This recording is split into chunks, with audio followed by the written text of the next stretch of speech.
respuesta de la Iglesia Católica a la reforma protestante de Martín Lutero. Y es tiempo de plenitud para la mística, hecho fundamental para entender la figura de Santa Teresa de Jesús. Ahora, 5 siglos después, la tempestuosa relación que mantuvieron Santa Teresa y la princesa de Éboli, dos de las mujeres más importantes de la época durante el reinado de Felipe II, se refleja en El Castillo de Diamante, la última novela histórica de Juan Manuel de Prada, quizá el autor más destacado de la literatura española en estos momentos.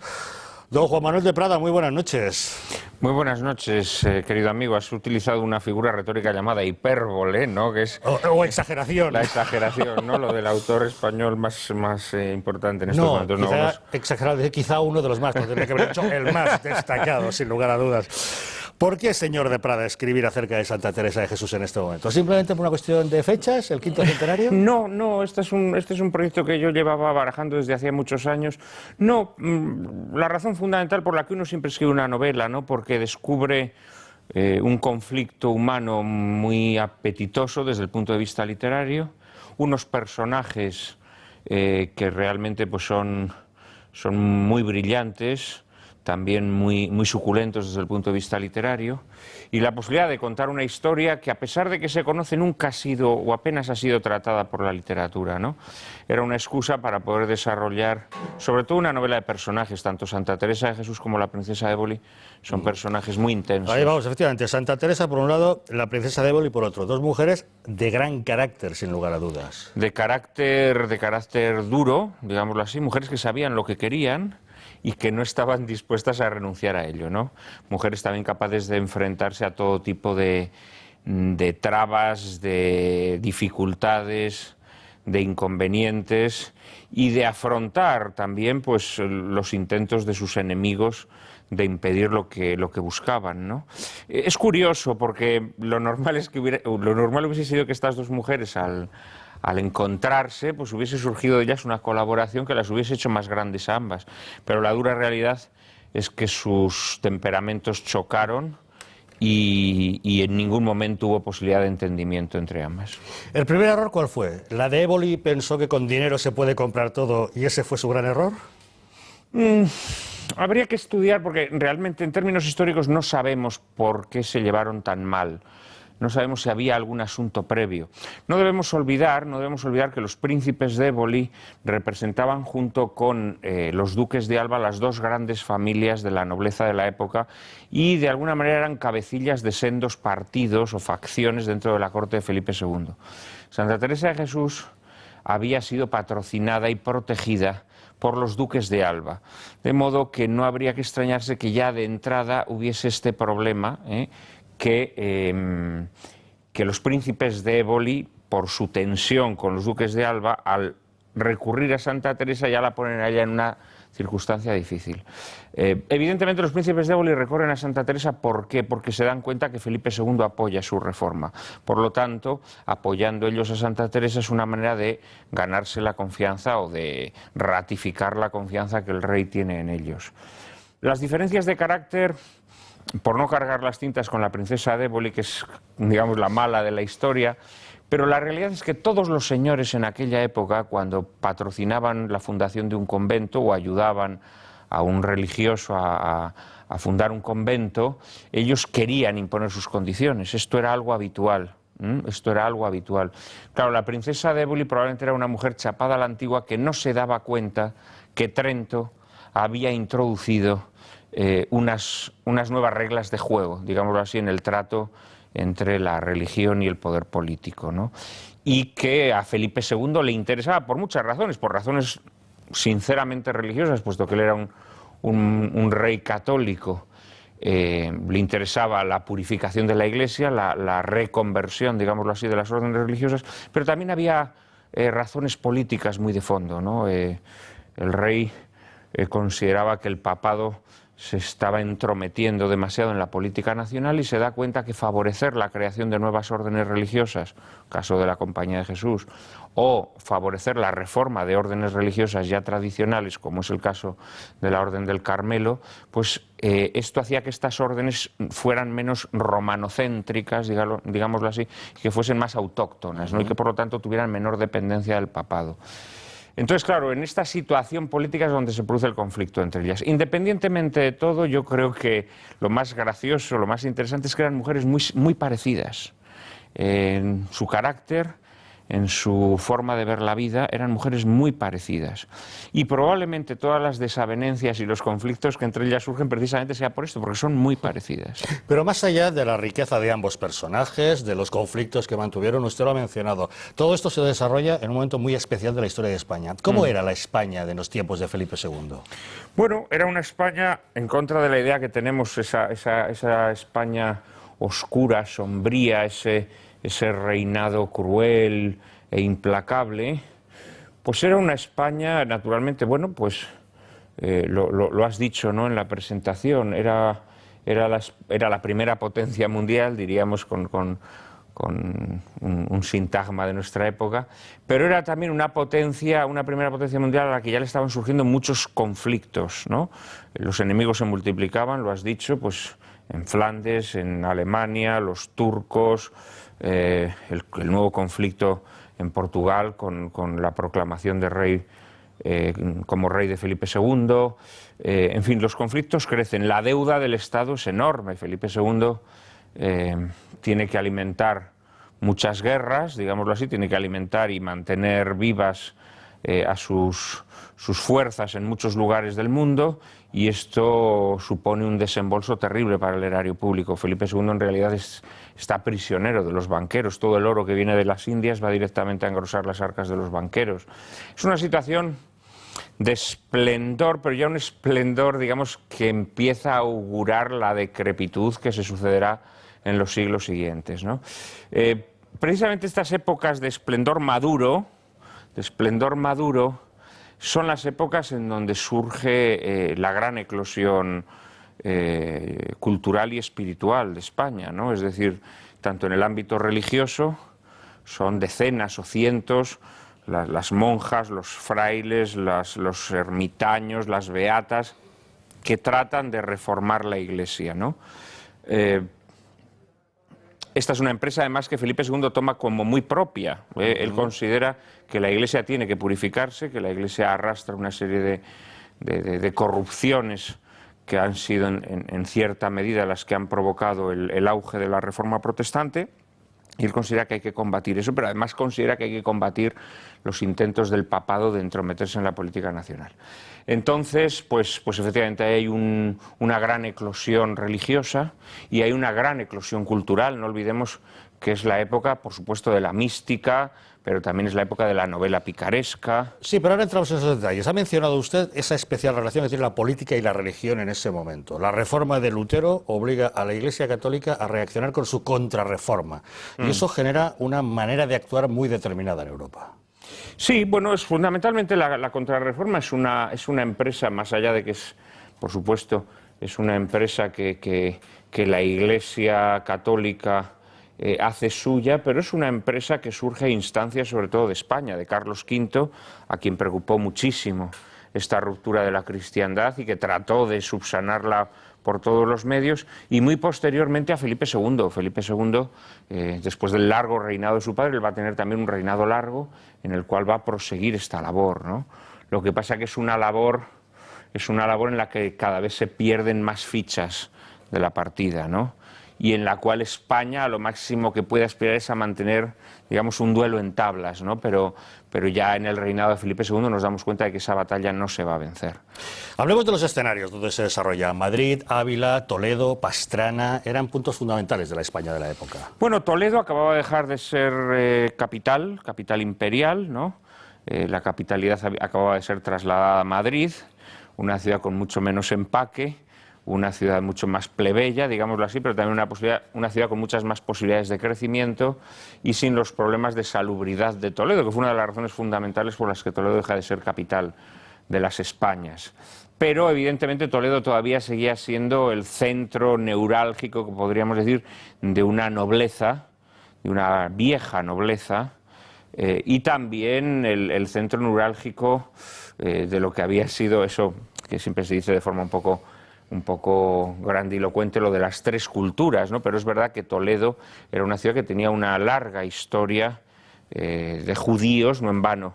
la familia de Santa Teresa, la familia de su padre, que era una familia de judíos conversos, procedía de Toledo, ¿no? Digamos que era una ciudad que acababa de perder el protagonismo, pero que todavía, el que retuvo, todavía conservaba su grandeza, ¿no? Y ahí va a ser, en Toledo, donde Santa Teresa, cuando está intentando arrancar su reforma, los superiores de su orden, para apartarla de lo que ellos consideran una quimera peligrosa, la mandan a Toledo a consolar a una noble, doña Luisa de la Cerda, que era prima de la princesa de Éboli. Y ahí en Toledo Santa Teresa va a estar 6 meses en compañía de esta dama, y durante esos 6 meses le van a ocurrir una serie de hechos fundamentales en su vida que le van a decidir ya a lanzarse a la reforma y que le van a hacer entender cómo es la reforma que ella quiere. Yo en mi novela cuento esta visita de Santa Teresa en Toledo y digamos que lanzo la hipótesis de que durante esos 6 meses que Santa Teresa está en Toledo conociese a la princesa de Éboli, que muy verosímilmente podría haber ido a visitar a su prima para darle el pésame, ¿no? Y ahí es donde Santa Teresa y la princesa se hacen amigas y miden sus diferencias, ¿no? A partir de ahí Santa Teresa inicia una reforma, como sabemos, primero en Ávila, después la va extendiendo a diversos lugares de Castilla, y 7 años después de iniciada la reforma, Santa Teresa, después de fundar en Toledo con grandes dificultades, decide aceptar la invitación de la princesa de Éboli de ir a fundar a Pastrana, que era la sede de los estados de los príncipes de Éboli, a quienes el rey acababa de hacer duques de Pastrana. Y allí en Pastrana es donde se va a desenvolver, digámoslo así, el conflicto entre estas dos mujeres, ¿no? Inmediatamente Santa Teresa se va a oponer, en primer lugar, a la disposición de las habitaciones y de las celdas que la princesa había hecho en el convento, se va a oponer a que sea la princesa quien elige las novicias que tienen que ingresar en el convento, y se va a oponer además y sobre todo a que el convento se funde sin renta, en absoluta pobreza, que era lo habitual en los conventos de Santa Teresa. Pero Santa Teresa, viendo lo pequeña que es Pastrana, se da cuenta que no va a haber población suficiente para mantener el convento. Entonces le pide a los príncipes que hay que fundarlo con dote, el convento, cosa que pues ya provoca verdaderamente el conflicto desatado con la princesa. Y a partir de ahí, pues Santa Teresa se tiene que ir de Pastrana pronto, porque es imposible la convivencia con la princesa, y algunos años más tarde el conflicto definitivamente estalla cuando, al quedarse viuda, la princesa de Éboli decide que quiere meterse monja y que quiere ingresar en el convento que Santa Teresa había fundado en Pastrana. Entonces la princesa en el convento pues trata de hacer lo que le da la gana. Un convento a su medida. Un convento a su medida. Aquí he pagado yo, pues yo hago Claro, lo que quiero. quiere que se rompa la clausura, quiere poder recibir visitas en las celdas, quiere cambiar los horarios, los rezos, etcétera, etcétera. Y ahí ya sí que se provoca la ruptura entre ellas, ¿no? Y luego hay un episodio posterior, que es con el que yo arranco la novela y con el que la clausuro, que es un episodio misterioso, pero que sí, que en efecto sabemos que la princesa de Éboli, en 1575, cuando se desatan todas las iras contra Santa Teresa, cuando todos sus enemigos se ponen de acuerdo para intentar arruinarla, destruirla, la princesa de Éboli presenta también una denuncia ante el Tribunal de la Inquisición. Esta denuncia nunca se ha sabido en lo que consistió, es un misterio, no sabemos si es que se ha perdido la documentación del proceso o si la Inquisición, en atención a la elevada alcurnia de la princesa, decidió que su denuncia fuese secreta y no se consignase por escrito. Pero el caso es que la princesa se suma a esa denuncia contra Santa Teresa. Sí, pero hay más temas truculentos, porque al margen de estos dos grandes personajes, la princesa de Éboli y Santa Teresa, hay otros muchos en su novela. No vamos a repasarlos. Hombre, ahí está Antonio Pérez. Pero nos vamos a quedar Antonio Pérez, secretario del rey, que también forma parte de una extraña trama truculenta en toda esta historia, ¿no? Sí, sí, sí. Antonio Pérez es uno de los personajes, digámoslo así, más sinuosos y taimados de la historia de España, ¿no?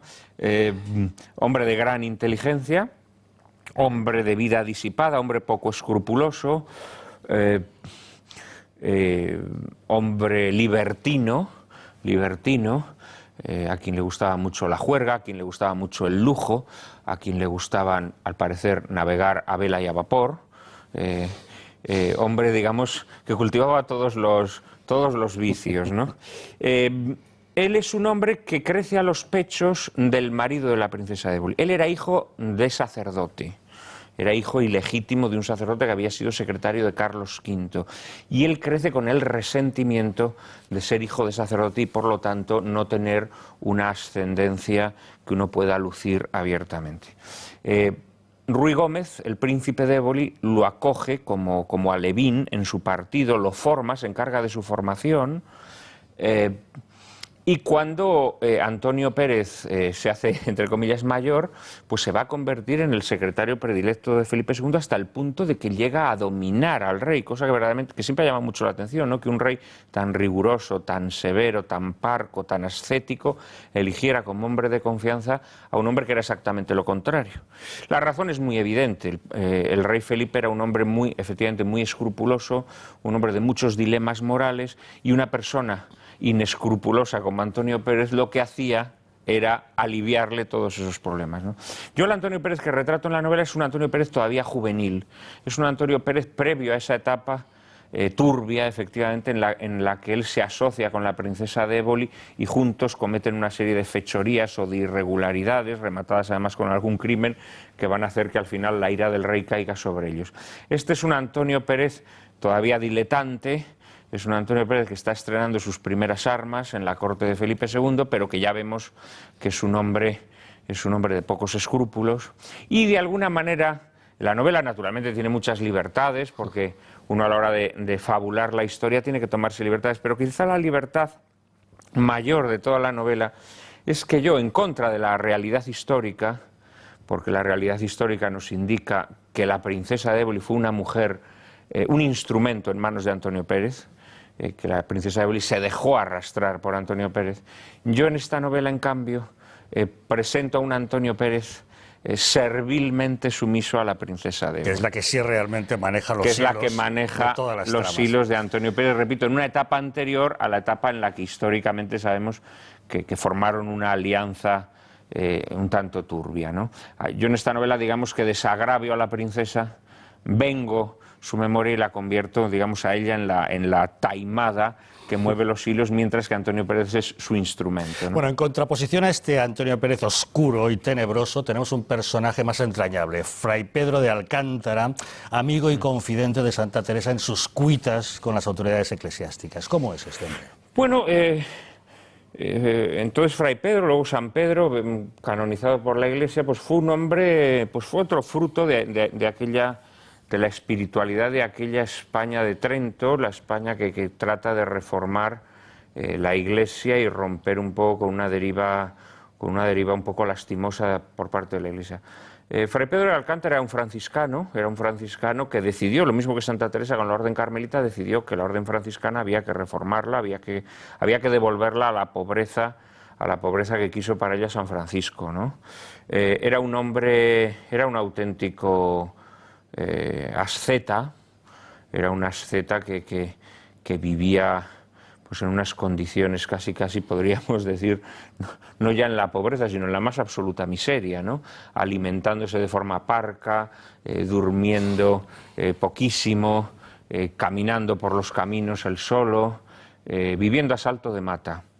Y lo que pasa es que San Pedro de Alcántara llegó a tener un prestigio extraordinario en la época. Yo me atrevería a decir que junto con otros santos, San Francisco de Borja, me atrevería a decir que fueron las dos grandes personalidades en aquel momento de la Iglesia y las dos personas que más ayudaron a Santa Teresa de Jesús. Fray Pedro de Alcántara concretamente le ayudó a conseguir el breve pontificio por el que se autorizaba a Santa Teresa a fundar, cuando su orden no quería autorizarla. Santa Teresa, que era una mujer muy inteligente y que siempre desarrollaba estrategias muy finas, Santa Teresa lo que hizo fue pedirle al Papa permiso para fundar un convento bajo las órdenes del obispo, no bajo las órdenes de su orden religiosa. Y efectivamente el Papa concede esta autorización mediante un breve pontificio en el cual tuvo mucho que ver Fray Pedro de Alcántara, que fue también quien a Santa Teresa le inspiró que debía fundar su reforma religiosa, debía fundarse sobre la pobreza más absoluta. Él fue un poco quien la asesoró en esto. Y quien la salvó también, que esto es muy importante, quien la salvó también de malos confesores. Santa Teresa en un determinado momento de su vida efectivamente cae en manos de confesores que tratan de impedir que que realice su reforma, que la amenazan incluso con no darle la absolución o con no darle la comunión si ella persevera en su afán por reformar la orden carmelita. Y a Santa Teresa llegaron a crearle graves problemas de conciencia. Y fue Fray Pedro de Alcántara quien le dijo que se dejase de esos confesores medio letrados y que buscase personas que entendieran su personalidad, ¿no? O sea que fue una figura providencial en la vida de Santa Teresa y un hombre que la ayudó extraordinariamente. Volviendo a la importancia de nuestra protagonista, Santa Teresa pasa a la historia por la mística. ¿Cuál es la importancia de la mística en la filosofía de la Iglesia? Bueno, vamos a ver, la mística es una espiritualidad que solamente, una forma de espiritualidad que solamente está al alcance de unos pocos espíritus privilegiados, ¿no? La mística lo que busca es la unión del alma con Dios, y esto, repito, no está al alcance de todo el mundo, ¿no? Porque ahí simplemente hay que diferenciar la mística de la ascética. El asceta se ejercita para conseguirlo, el místico lo recibe como don de Dios. Esa es la importancia. La ascética, digamos, sí que es una supresión, digamos, de todo lo que hay en nuestra vida de superfluo y una voluntad de sacrificio y de renuncia a través de la cual uno se acerca más a Dios. La mística es el encuentro pleno con Dios. Esto, como digo, está al alcance de muy pocos. Lo que pasa es que Santa Teresa sí que es verdad que ha introducido en la religiosidad y en la fe católica, ha introducido una serie de cuestiones que hoy en día vemos como normales, pero que en aquella época no lo eran, ¿no? Es decir, lo que hoy llamamos tener una relación personal con Dios, es decir, tener un trato directo con Dios, una oración mental con Dios, es decir, que nuestra relación con Dios no sea solamente a través de la misa o de los sacramentos, sino que nosotros íntimamente pues tengamos nuestra forma de rezar, etcétera, etcétera. Esto es muy propio de Santa Teresa. Pero a mí he de confesar que a mí la Santa Teresa que más me gusta no es tanto la mística, yo soy un hombre de temperamento muy poco místico, como la mujer, lo que un nuncio que le tenía tirria a Santa Teresa llamó la fémina andariega e inquieta. Esta es la Santa Teresa que a mí más me interesa, esta mujer que con 47 años, nada más y nada menos, no lo olvidemos, decide lanzarse a los caminos, a fundar conventos, y que evidentemente pues ya los últimos 20 años de su vida se van a convertir en un peregrinar constante arrostrando todo tipo de peligros, ¿no? Esta es la Santa Teresa. En la novela aparece también la mística, pero digamos que la que tiene más protagonismo es la Santa Teresa fundadora, y por lo tanto la Santa Teresa andariega e inquieta, ¿no? En este sentido, mucha gente dice que Santa Teresa fue una mujer avanzada a su tiempo, y sin embargo usted no insiste en que era una mujer muy de su tiempo. No, totalmente. Es que Santa Teresa en otra época no habría podido existir. La realidad es esta. Cuando se dice era una mujer avanzada a su tiempo, esto solamente lo puede decir la gente un poco analfabeta, porque realmente lo que Santa Teresa hizo fue su tiempo quien se lo permitió hacer.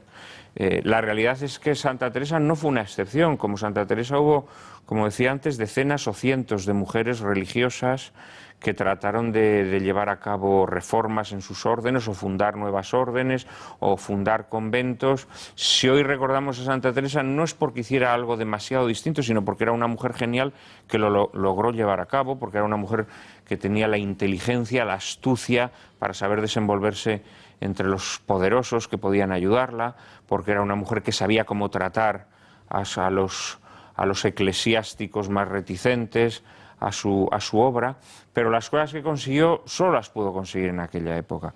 Cuando a Santa Teresa se la presenta como una mujer de nuestro tiempo, esto es algo grotesco. Santa Teresa, en primer lugar, si hubiese vivido en nuestro tiempo, todas sus visiones místicas se hubieran considerado síntomas de locura, y Santa Teresa hubiese sido ingresada en un centro psiquiátrico o como mínimo hubiese sido medicada y empastillada hasta convertirla pues, en una especie de zombie, ¿no? De tal manera que no habría podido ser la mística que hoy conocemos. Santa Teresa en nuestra época no habría podido hacer una cosa muy sencilla que en aquella época hizo, sencilla pero verdaderamente asombrosa, que fue fundar conventos de frailes, porque Santa Teresa no solo fundó conventos de monjas, sino también de frailes. Hoy en día inmediatamente la hubieran puesto de protagonista del Sálvame, ¿no? Y hubieran dedicado varias entregas de Sálvame a decir que Santa Teresa, pues que era una monja que aprovechaba la excusa esta de fundar conventos para tener relaciones con frailes, ¿no? La habrían sacado en diversas ocasiones la habrían desprestigiado por completo. Pero en el aspecto ya más puramente mundano, Santa Teresa no habría podido fundar ningún convento, porque al intentar fundar conventos, como ella hacía con nocturnidad y alevosía, por las noches, llegando a los pueblos a escondidas, llamando a un notario y firmando los documentos sin que nadie se enterase, Santa Teresa inmediatamente, al no disponer de licencias, los ayuntamientos le habrían impedido fundar y, por supuesto, tendría que haber sobornado a los concejales corruptos que en todos los ayuntamientos de España ahí están en primera línea, ¿no? Incluso en aquella época. No, en aquella época no, en esta. Yo me refiero en esta. Quiero decir que no, que cuando se dice, no, Santa Teresa es una mujer de nuestra época, eso es una bobada. No, es de que lo hubiera tenido mucho más difícil. Lo hubiera tenido mucho más difícil. La verdad es que leyendo estas deliciosas páginas en las que usted nos habla de Santa Teresa, nos preguntamos, ¿ha desmitificado usted a Santa Teresa en este libro? No, no he querido desmitificarla, entre otras razones, porque no creo que sea un mito Santa Teresa. Yo creo que Santa Teresa es una realidad cierta. Lo que sí he querido ha sido despojarla tanto de este barniz, digamos, de este intento de modernizarla, de este intento de presentarla como un personaje de nuestra época, como también del intento de, en el afán de mostrarla como un ejemplo de virtudes, pues de convertirla en una santita de peana, ¿no? Una santita, pues así, como muy mojigata, ¿no? Que es la imagen que muchas veces tenemos los santos. No, yo trato de hacer una Santa Teresa mujer de su época, una mujer de su época, y por lo tanto he querido a través de esta novela que el lector entienda lo que fue la España del XVI, la España de Felipe II, pero eso sí, lo que he tratado es de hacer una mujer de carne y hueso, es decir, una mujer que sufre, una mujer que goza, una mujer que triunfa, una mujer que fracasa, una mujer que tiene momentos de gran alegría y exultación y tiene momentos, por el contrario, de gran melancolía y derrumbamiento. Es decir, que la gente, la persona que se acerque a la novela pueda ver en la Santa Teresa del Castillo de Diamante una mujer de verdad. Esto es lo que yo trato de hacer. Y para ello he procurado rescatar sus rasgos más humanos, muy especialmente el sentido del humor. Santa Teresa era una mujer con mucho sentido del humor, era una mujer con mucha retranca, con mucha sorna, una mujer que constantemente estaba haciendo bromas a costa de los enemigos, de los amigos y sobre todo de sí misma.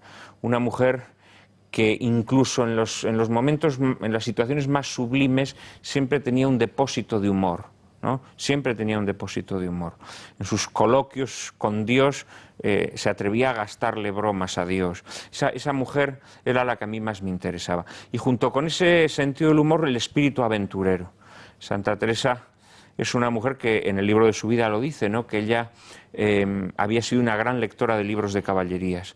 Y yo creo que en esa Santa Teresa de los últimos 20 años, la Santa Teresa que se lanza a los caminos, que duerme en posadas y en ventas, que tiene que negociar con los arrieros lo que les tiene que pagar por el alquiler de las mulas, yo en esa mujer veo una supervivencia del ideal caballeresco. Santa Teresa es un Quijote femenino, es una mujer a la que no le importa tenerse que tragar el polvo de los caminos con tal de llevar a cabo su misión. En ese sentido, algunos han querido fabricar un mito de que ella fue quizá la primera feminista de la historia, pero usted no cree que fuera así. No, porque el feminismo es una ideología moderna o es un subproducto ideológico moderno, y todas las ideologías modernas tienen un rasgo en común. Si nosotros analizamos todas las ideologías modernas, lo mismo el liberalismo que el socialismo y todos sus sucedáneos, todas parten del non serviam, ¿no? Es la rebelión del hombre contra Dios, que no se conforma con poder disfrutar de un paraíso después de esta vida, sino que quiere traer el paraíso a esta vida, y para traer el paraíso a esta vida tiene que divinizarse a sí mismo, tiene que endiosarse, ¿no? El feminismo tiene unos rasgos concretos, que es el endiosamiento, digamos, de un solo sexo, y el paraíso que se logra a través de la lucha de sexos o la lucha contra el macho. Pero es una ideología moderna. Santa Teresa, si algo tenía claro, por supuesto, Santa Teresa deseaba que las virtudes, que las cualidades de la mujer fueran reconocidas, y odiaba y le repugnaban mucho aquellos que no las querían reconocer por el hecho de que fueran cualidades o virtudes de una mujer.